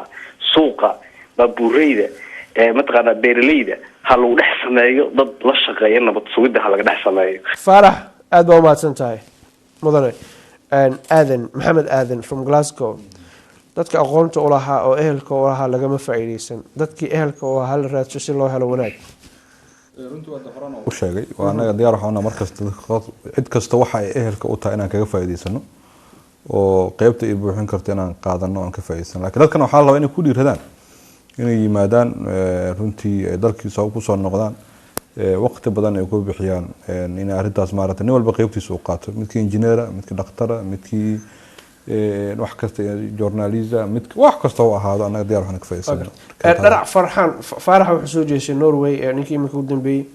in dharac fara badan la qoro oo umada lagu dhex sii daayo oo ay dad dharcada noqdaan umada aan laga aqoonin si loo ogaado qofka bamka dhigaya iyo kan dhibaatada wada iyo kan qaraxa ka shaqeynaya loo ogaado laakiin hadii nin askari oo labisan adii kan tirda sheekh cagaan wax ka deeya dooni ma inaad ogaatid waa maasanta laakiin waxa la rabaa mid inaa ogaataan shaqooyinkaas oo dhan waa socdaan laakiin umuraha militariga waa iska sir oo hadda lagu sax maaha in lagu sheego si kasta wax u jiraan oo militariga uu shaqeeyo ama nabad sugid uu shaqeeyo ama booliska uu shaqeeyo laakiin hay'ad kasto sida ay u shaqeyso waa si sax ah cid kastana waa adeegsan kartaa waana adeegsataa siday u adeegsatay iyo qaabkii u adeegsatana waa wax sir ayadoo ah oo aanan hadda aan media in laga sheego aan ku fiicnayn marka ogow shaqadaas waa la hayaa waxa aan kuu sheegay macnaheedu wax la iska dhahayo ma ahane waa wax shaqo ah oo socdo laakiin process iyo shaqooyin fara badan oo wax jira iska socdo marka insha Allah taala ilmaha hadday dhasheen ha laga warsugo waqti badowna tadaal waxay umadu ku faraxdo wala heli doona aad waa mahadsantahay khad kale ku xigay salaamu calaykum calaykum asalaam waraxmatullah sheekhow soo dhawow magaca walaal assalaamu calaykum waraxmatullahi wabarakaatuh may maqlaysaa si saaliya wacalaykum asalaam waraxmatullahi magaca walaal waxaa la yidhahdaa cali maxamuud jimcaale cali maxamuud soo dhawow waxaan ka soo hadlayaa London Woolwich waa garta waxaan rabay inaan mataqaanaa laba xoogaa arrin ka dhiibto arrinka xagga nabadgelyada waa garta tala ah soo daa marka hore waxaan salaamayaa wasiirka iyo adiga waa idin salaamayaa marka xiga waxaan sida nin iga horreeyaba uu ka shanqariyey mushkiladan nabadgelyada ee Soomaaliya ka jirta waa mushkilad cusub waa garta marka waxay u baahan tahay waayo aragnimadeeda wixii ciidamadeena iyo waxa ay arki jireen maaha aniga kula hadlaya aniga waxaan ahaa jiray booliiska hore ee Soomaaliya sarkaal booliiska hore ee Soomaaliya ahaa waa garta marka nabadgelyada wax badan baan ka garanayaa marka arinta iminka wadankeena ka jirta tii ciidankeena ay ku shaqeyn jireen waa ka bedelanta waxay u baahan tahay fikrada cusub bay u baahan tahay waa gartay cali maxamuud marka aniga waxaan ku talinayaa dhowr arrimood mid nooga soo qaad calo khayr Allah ku siiyo waqtiga ugu yaray ugu muhiimsan oo aan soo qaadayo walaal waxay tahay arrinkan ciidan kaliya kuma filna waa gartay dadweynahana in hadii wax loo sheego kaliya wax ma tarayso waxaan anigu soo jeedin lahaa in horta magaalada Muqdisho la howlgeliyo gudoomiyaasha degmada oo degmo kastaba ay hadii ilaa kumay inta guri ka kooban ay tirakoob wax la yiraahdo la sameeyo guriyaha guri kastaba inta ku nool waa inuu gudoomiye kasta yaqaan area-diisa waa gartay marka inay wada shaqeyna ay yeeshaan saldhig kasta degmo kasta saldhig baa ku yaala waa gartay gudoomiyaha saldhiga iyo hadii ilaahay ku taliyaha saldhiga iyo gudoomiyaha degmadaasi waa inay yaqaanaan degmadooda inta guri ee ku taala iyo guri walba inta qof ee ku nool waa qodobka koobaad oo tirakoob noocaas laga sameeyaa degmooyinka xamar oo dhan waa gartay marka cali raali noqo ma doonaya ka dhex gala fursad kale ku siinaya lacagta ku baxaysa waad garan kartaa degmo walba inta la soo tirakoobayay ee ciidanka iyo dadka iyo juhdiga ay u baahan tahay iyo in lagu guro computer oo dadkii database loo sameeyo ee la ogaado intaas oo dhan lacag fara badan baa ku baxaysa aniga adigu ma ka qayb qaadanayna inaan dawladda ku taageerno waxaan awoodin inaan lacag ahaan u bixino nidaamkii hore haddaan dib ugu noqdo waxa jira waxa la yiraahdaa xaafad tabeelle something like that waa la yaqaanaa xaafad kasta tabeella kasta inta guriga taa waa very easy one week lagu sameyn karaa xaafad kasta tirakoobkeeda marka guriyaha la qorayo waxa xigta marka in dadka degan xaafad kasta waxay isugu jiraan dad hantiila oo guriyaha leh iyo dad guriyaha kira ugu jira iyo dadka degan u yimiday waa inay amar ku bixisaa nin kasta oo guri ku leh gurigiisa hadii cid ka kiraysanayso oo kira ku soo degayso ama ay cid u timaaday ama ehel annimo ama si kale ugu timaaday ku soo korodho waa inuu isaga mas'uuliyadeeda qaadaa waa gartay iyo muxuu ahaa iyo la soo xiriiriya hadii gurigiisa cid degan hadhowdi dambi lagu helo in guriga laga wareegayo for example ahaan arrin ciqaaba oo la marinayo oo example ahaan in gurigiisa la wareegayo ninka gurigiisa wax lagu arko oo gurigiisa wax lagu sameeyo ee nimankaas ay galaan waa in dadka wax ay ka baqaan loo sheegaa hadii kale wax ma soo sheegayaan waa qodobka labaad cali maxamuud raalaw intaas jeclaan ku soo koobo khayr Allah ku siiyo khibradaada iyo ra'yigaaga aad soo dhaweynina qof kale ku xigay salaamu calaykum hello assalaamu calaykum calaykum salaam wa rahmatullah soo dhawaad magaca waa Seen Ali dhaha maxaa lagu dhaha Seen Ali calaykum salaam wa rahmatullah hay soo dhawo waan dhawahay waxaan maaragtay idin sheegayaa dawladda iyo adigaba muxuu ahaa idin salaamay waa ka qaadnay salaanka bacdi muxuu ahaa hal wiigan jooga aniga oo magaalada Xamaraan maaragtay aan mooga waa gartay marka muxuu ahaa dawladda hadii xooga ay saarta hadii ninka askariga ee ku shaqeynaya baahida ogtihiin marka uu soo xiro nin shabaaba haduu soo xiro muxuu ahaa ishii yaana subaxdii la sii deynin exactly taasa xamar ka jirto baliis waxaan idinka baryayaa dawladii iyo dadkii maqlaayo dhanba ninkii masaakiin ahaa in muxuu ahayto uusan ka lixin wixii xoogii uu xala qabtay inaan subaxdii loo deerin shabaab aad baa umahadsantahay khayr Allah ku siiyo wasalaam intaan u gudbin cali maxamuud Jimcaale oo askartii hore kamid ahaan jiray oo isagu yiri waa in tirakoob la sameeyaa inantaana waxay leedahay inkastoo si kasoo yar magaceedan qaban kari waayay Zainab inay tiran moodo laakiin dhima laha askariga Soomaaliyeed duruuf iyo dhibaato iyo silic uu ku shaqeeya subaxii ninku soo xirana galabtii baa sii daysaan anigu Soomaaliya markaan joogo yaraa waxaa jiri jirtay wax la yiraahdo ihay idinku albaabada furisan bay kula sheekh horta ma santahay gabadha ugu dambeysay hada su'aashana weydiisay laakiin waxaa laga yaabaa in wax badan oo waxa jirto runtii aan isleeyahay waa laga badbadinayaa xaqiiqatan oo xaqaaqa jiro oo gudaha ka jirana ma ahan hadda maxkamaduhu qofka marka la soo xiro maxkamada la geeyaa wixii la hayo oo cadeymaha la geeyaa oo la yiraahdo qofkan cadeymahaas lagu hayaa asaas la yeelaa asaas waaye kadibna waxaan isleeyahay dariiqi rasmiga ah waa la geliyaa qadiyada qudaada iyo dhinacaasna waa ogtahay dowladda Soomaaliya xitaa shirweyne ugu horeeyay oo la qabto oo wax kamida issue kamida culayska la isku geeyo oo madaxweynuhu arintaas uu marti qaaday asagoo xitaa wax gacan kale iyo dowlado kale isu ku jirin waxay arinta qudaada ama arinta xukunka in Soomaaliya cadaalad ay hesho qofka la soo qabto oo shabaabana in asaga laftiisa cadaalad u baahan yahay laftiisa cadaalad la mariyo waxa lagu sheegayo oo maaragtay inuu shacabka Soomaaliya dhibaateynayaan in cadeyn inta loo helo kadib la mariyo marba hadii la soo qabto gacantii lagu soo dhigo waa in dariiq sax ah la mariyo marka waxaan isleeyahay dariiq sax ah waa la mariyaa hadii de walaashay si kale wax u aragtana waxaan leeyahay saas waa gooni laakiin markasto shabaab inta la soo qabto lama sii hadii shabaab inta la soo qabto la sii deenayo waa askartu banaan ku taagan tahay oo u shaqeynaysa waxa maalin walba muqaabaraad ku shaqeynayaan maxaa dawladda Soomaaliyeed oo dhan awood isku geynaysaa in shabaab la dagaasho hadii qofka la soo qabto la sii deenayo marka taas waxay keeni kartaa cadeynaysaa in shabaab inta la soo qabto lama sii daayo absolute askarigii hore ee Soomaaliya bari Soomaadkii Cali Maxamuud Jamcaale oo isagu degan magaaladan wuxuu yiri hal tiro koobo guri walba degmo walba guryaha ku yaala dadka guryaha iskalana hal loo sheego hadii gurigan qof uu ka soo baxo dhibaato geysta qofka guriga la ciqaabaya dowladda hoos waa bilowday waxa laga yaabaa macluumaadka walaalkay in wax ka dhiman yihiin degmooyin fara badan hadda gobolka Banaadir waa laga bilaabay waana hirgashay darisayn ayaa la yiraahdaa waa la darisayaa kontu guryaha la isku xiraa qaybo qof mas'uul looga dhigaa qofkaas dowladda hoos ku sii xiran yahay saasa marka loo kala runtii u shaqeeyaan hadda waa bilaabatay waana taladaasna waa ku mahadsan tahay waana shaqeysay maamulka gobolka Banaadir hadda culayska isku geeyay gobolka in degmo la isku xiro degmo walbana ayada la isku sii xiro waana insha Allah taala ka faa'iideysanna talooyinkaas oo keeni kara runtii in amniga qayb ay ka qaataan sababtoo ah ninka nabadiidka waxa uu ku dhumanayo waa guri ku yaal magaalada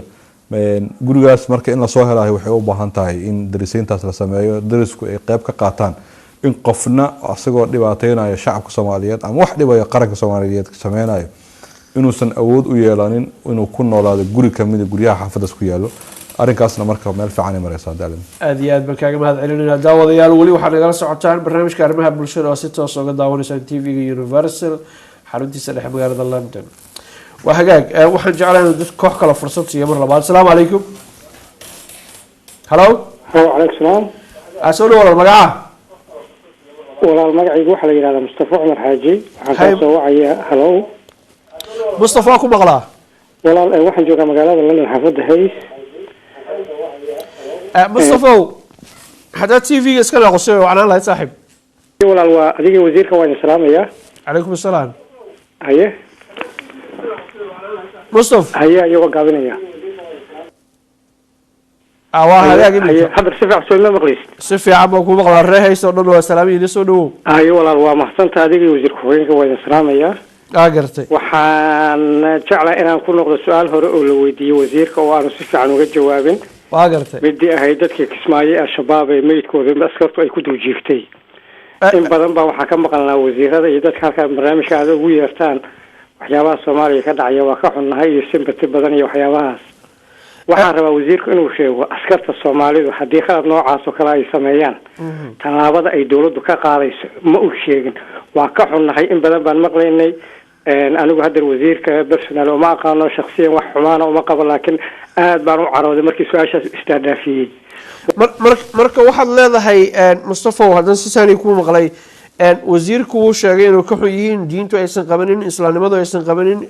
Soomaalinimaduna aysan qabanin waxa la sameeyo laakiin dawladda maxaa qorshaha u degan hadii ficilkaas oo kale uu soo noqdo inay ka qabtaan saas way jidada waxaan rabaa inuu sheego askarigii waxaasoo kala sameeya tallaabada dowladdu ka qaadayso. aad baa umahadsan tahay. walaalkay runtii dee waa wax badan inuu la socdana waa rajeynayaa. ciidanka Soomaaliyeed waxay leeyihiin maxkamadda qalabka sida maxkamadaas waxaa ogtihiin maalin kasta waxay xukuntaa ciidan Soomaaliyeed oo dambiye kala duwan nooc walba leh galay waana ku fulisaa runtii waa la fuliyaa kuwa la toogto kuwa xabsiye ugu jiro noocyo fara badan ay iskugu jiraan. saas daraadeed anna waxaan isleenahay ciidanka Soomaaliyeed qof kasta oo askari Soomaaliyeed oo dambi galay qofna uma deyso lamana bari yeelo maxkamada la saaraa waan lagu fuliyaa dunuubta uu galay. marka waa rajeynayaa askartaasi gaar haddaan maxkamad loo saarin waa ogaan doonaa laakiin askarta waxay leeyihiin maxkamadaas la saaraa waana lagu fuliyaa waana hawshaasna waa fushaa. mustafa from hays waa mahadsantahay saaxiib. waxaan jecelahay inaan soo koobno iyo barki insha allahu tacaala 5 mirir oo ka hadhay xilli hore ayay ahayd inaan dhammayno laakiin wasiirkuna wadana iyo howlo badan baa ka dhaca. waxaan uga mahadcelinayaa waqtigiisa qaaliga إن شاء الله تعالى نصاف جلنا لما إلا صدق قف فرصة سيني أدبنا وزير كان كوريجيني سو ماركتي دردارن كيسن وغسو قوة يسدو ماركتي وارك إني الصومالي وقبح كرت الإباتال. السلام عليكم غفكو حيقة. هلو أكون دعيني يا مهد سند قفت خلق لكو حيقة. السلام عليكم. عليكم السلام والله سولو مقعاه سميرة أي سميرة سولو محد يقول سلسل هذه waxaan doonayaa inaan yani wasiirka aan salaamaya adiga marka arrimaha ku saabsan booliska ama qaraxyada ka dhaco runtii waxaan leeyahay waxa ugu wacan in oo yani ciidamada markii la qoraayo in laga qoro meelaha oo xaafadaha ee yaqaaniin kadibna la ogaado waxa ay qabanayaan because maalin kasta qarax dhaco waxba kama og ciidamo badan la sameeyna qarax maalin kasta uu dhaca qaraxana waxa xaafad kastana in loo yeelo la tira koobo dadka soo galaayo dadka baxaayna la ogaado si yani nabadgelyadu ay u badato. Samira waxa tiri maalin kasta qarax dhaca maanta laakiin maxamed dhicin sama maanta ma dhicin laakiin waxa ogaataa runtii qaraxii hadda ugu dambeeyay ama kii ka horeeyo dhacay inuu geystay dhaawac weyn oo dadka yani xag kasto. marka waxaad leedahay hadalkaaga haddaan si fiican u fahmay degmo walba dadka degan oo shicibka booliiska ha ka mid noqdaan dadkii iyo dalkii iyo deegaanka ba yaqaan ha noqdaan maxaa yeelay dadka ama ka soo qaad waxaa jiro maxaa dhahay waa ku fahmay aad iyo aad u mahadsantahay walaasha khayr allah ku siiyo. taasi waxay Samira oo ahayd qofkii ugu dambeysay oo khadka taleefanka fursad u helay.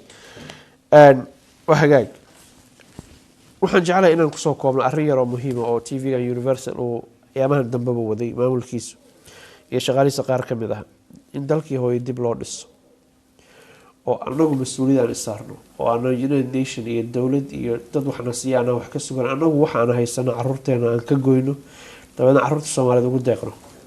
iskuuladii Soomaaliyeed dawladdu markay jirtay dawladii hore way burbursan yihiin qaarkood waxa weey xaaladooda Ilaahay baa og.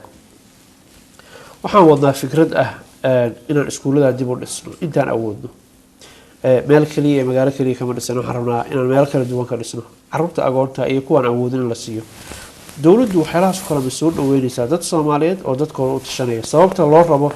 iskuuladii hore loo rabana waxa weey waa hanti qaran markii dhismihiisa la dhameeyo inuu fatiixi dawladda lagu wareejiyo oo ayagu ay ka warqabaan ujeedadu waa saas oo wadaad private uusan ku shaqaysanin. arrintan soo dhaweynaysaa waa mahadsan tahay runtii dawladda Soomaaliyeed waa soo dhaweynaysaa inkastoo aniga wasaaraddaas aan hadda u xisaabtayno iskoolaadka iyo meelaha la haysta aniga xureeya shaqada lii idmada waxa waaye inaan goobaha waxbarashada oo cadow gacanta ku haya saan ugu xureyn lahaa si shacabka Soomaaliyeed wax ugu bartaa runtii qaybta aniga aan dawladda kaga aadana halkaas waaye laakiin guud ahaan policy dawladda waxa waaye inaynu gacan siino cid kasta oo Soomaaliya oo ku dhiirigelinaysa shacabka Soomaaliyeed in dib loo soo celiyo noloshooda. waxaa ka mid ah waxyaabaha hadda aad ii sheegtay oo aad rabtaan inaad ka qabataan gudi oo waxbarashadii iskoolaadka Soomaaliya waxa ogtihiin dhulka Soomaaliya iskale waa baaba'san yahay laakiin wuxuu u baahan yahay in la dhiso cidda dhisaysa ma ahan cid kor ooga imaanayso cidda dhisaysa waa annagii maxaa yeele waxa ku baranaya waa wiilashaadii waa walaalka waa adeerka waa abtiga waa in adeerka waa qof Soomaaliya oo dhinaca Soomaalidu waa ogtahay waa isku wareegtayo qaraabo waa mar walba waa qof wax ku baranaya waa qof Soomaaliya marka in lagu dhiirado oo idinku waliba aad hormartaan oo aad tagtaan oo aad dhistaan oo aad soo nooleysaan in goobtii waxbarasho inta la dhiso oo awood la isku geeyo dhaqaale oo caqli la isku geeyo oo waqti la isku geeyo kadib markaa dhistaana dowladda Soomaaliya wasaaradda ugu xilsaaranay wasaaradda waxbarashada in farahaas gacanta laga saaro waxa ka faa'iideysanayso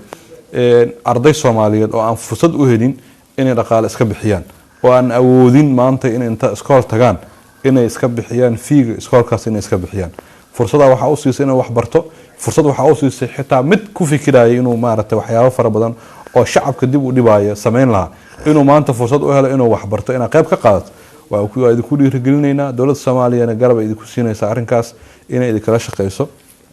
runtii diyaarna waxa uu nahay in qayb kasta oo bulshada Soomaaliyeed maanta ay ka dhibaataysan tahay in gacan laga qabto isbitaalada ka mid ah maanta isbitaalada ugu waaweyn wadanka waa xiran yihiin waxay la xiran yihiin duruufo awood jiro waxa la rabaa in shacabka Soomaaliyeed especially qurbo joogta inay arrintaas qayb ka qaataan oo isbitaalada dhisaan oo madaaristii iskoolaadka la dhiso oo goobihii kale oo shacabka Soomaaliyeed loogu adeegay sidii hay'adaha dawladda ugu adeegan goobihii ku adeegan in la dhiso dowladda Soomaaliyeena waxay diyaar u tahay cid kasta oo Soomaaliya oo qayb ka qaadanayso in dib u dhis wadanka lagu sameeyo hay'adaha kala duwan inay soo dhaweyso inay u fududeyso inay garab u istaagto maxaa yeelay shaqada aan haynay oo runtii shacabka Soomaaliyeed ay nagu garab siinayeen waana idinku hambaleynayaa runtii fikirka iyo aragtida wanaagsan oo aad keenteen inaad maaragtay madaaris iyo iskoolaad aad ka shaqeysaan inaad dhistaan qaybo kalena inay saas oo kale ku fikiraan inay isbitaalada dhisaan qaybo kale inay dhisaan qaybihii kala duwanaa adeega bulshada la yiraahdaa inay qayb ka qaataan waana idinku soo dhaweynaynaa runtii dowladda Soomaaliyeedna diyaar waxay u tahay wax kasta oo kaga aadan arrinka inuu fududaado inay fududeysana diyaar bay u tahay dardaaranka ku wajahan dadweynaha Soomaalida caawa barnaamijkan iyo TV-ga Universal daawanayo waa maxay dardaaranka ku wajahan waxa waaye Soomaaliya maanta waxay ka baxday ku meel gaar Soomaaliya waxay cagta saartay wadadii nabadda wadadii dawladnimada wardadaas dawladnimada ee lagu socdo qodxa far badan ayaa yaalo waxa qaadi karo Soomaaliya oo iskaashato Soomaaliya maantay waxay u baahan tahay shacabkeeda iyo aqoonyahankeeda iyo keeda siyaasiga iyo keeda militariga inay isgarabsadaan si Soomaaliya oo mid ah Soomaaliya oo nabad ah Soomaaliya oo cadaalad ka jirto Soomaaliya oo xor ah oo qofka rabo Soomaaliya maanta inuu doorasho ka gali karo qofka rabo inuu ku noolaado oo ku noolaan karo in laga wada shaqeeyo waxaana ka wada shaqeyn kara shacabka iyo siyaasiyiinta iyo qaybaha kala duwan bulshada oo dhan ka qayb qaata waxaan u baaqayaa inay ka faa'iideystaan maanta fursadda aan haysano oo wadadaas cagta la saaray in laga wada faa'iideysto Soomaaliya oo dawlad ka dhalatay qof kasta ay dan ugu jirtaa Soomaaliya oo cadaalad heshay qof kasta oo Soomaaliya ay wadan ugu jirtaa Soomaaliya oo ku soo noqotay adduunweynahan caalamiga oo maanta runtii aad ogtihiin inay aqoonsi fara badan helaysaa waxay helaysaa inay ka qayb gasho hay'ado waaweyn oo ay Soomaaliya ay ka maqneen 22 kasta inay ka qayb gasho waxa arintaas guulahaas xaqiijin karo anagoo isgarabsano waxaan rajeynayaa ugu baaqayaa shacabka Soomaaliyeed ama gudaha joogan ama dibadda joogan in laga wada shaqeeyo in la soo celiyo haybadii qarannimo ee barisamaadka aan lahaan jirnay annagana dawladaha runtii diyaar waxaan u nahay oo waqtiga aan seexanay aad u yartahay una kooban tahay habeen iyo maalin inaan waqtigeena iyo fikirkeena aan ku bixino in la soo celiyo qaranka Soomaaliyeed in dib loo soo celiyo in la dhiso in khilaafka la iska dhaafo oo Soomaalida ay khilaafka iska dhaafaan waa ku waanin lahaa maxaa yeelay waxa la isku haysto waa wax weyn ma in marka la aado dawladnimada la aado ka fiican hadaad maanta wax weyso bariya heli kartaa hadaad maanta dalkaaga dhisto bari ilmahaaga ayaa nafcigooda iyo mirahooda goosanayo marka qof kasta oo Soomaaliya inuu ku fikiro in Soomaaliya inuu dib u dhiso qayb kasta uu ka qaadan karo inuu ka qaato ayaan shacabka Soomaaliyeed kula dardaarmi lahaa waana maasantiin fursadda ay siiseen Universal gaar ahaan iyo Cabdixafiid saaxiibkay runtii inaan ka qayb qaato barnaamijkan aadna kaaga mahadcelinayaa waa maasantiin Cabdiraxmaan Kulmiye Xirsi wasiir ku-xigeenka aad iyo aad baan ku mahadcelinayaa gaashaaniga qaranka Soomaaliyeed inaad nagala qayb gashay barnaamijkan adigoo safar kugu jira xilli dambana ay ku tahay hawlo fara badan oo uga soo tagay in ummadda Soomaaliyeed hor fariisatid aad uga jawaabtay su'aalahooda ku wajahan nabadgelyada iyo sidii dalka loo dhisi lahaa barnaamijkan waxaa farsamada xaggeeda idiin hayay Cabdixakiin iyo Cabdirashiid Rashka waxaana idiin soo saaray oo qayb weyn ka qaatay Cabdalla Mudhir oo asagoo soo saaray barnaamijka arrimaha bulshada ah waxaan idinla socodsiinaya anigoo cabdixafiid maxamuud jaamac taqwada ilaahay midnimo asalaamu calaykum waraxmatullah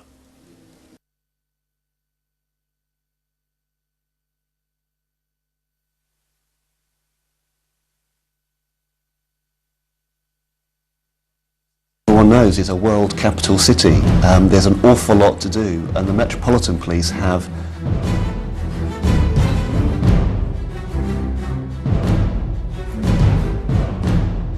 wanaagsan waa la maaragtay wada wadaagay noloshana intaasay ku dhisan tahay aniga waxbaan naqaana adigaadan aan aqoon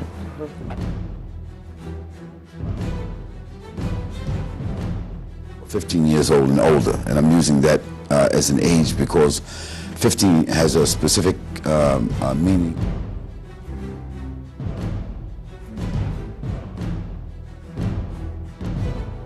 Community.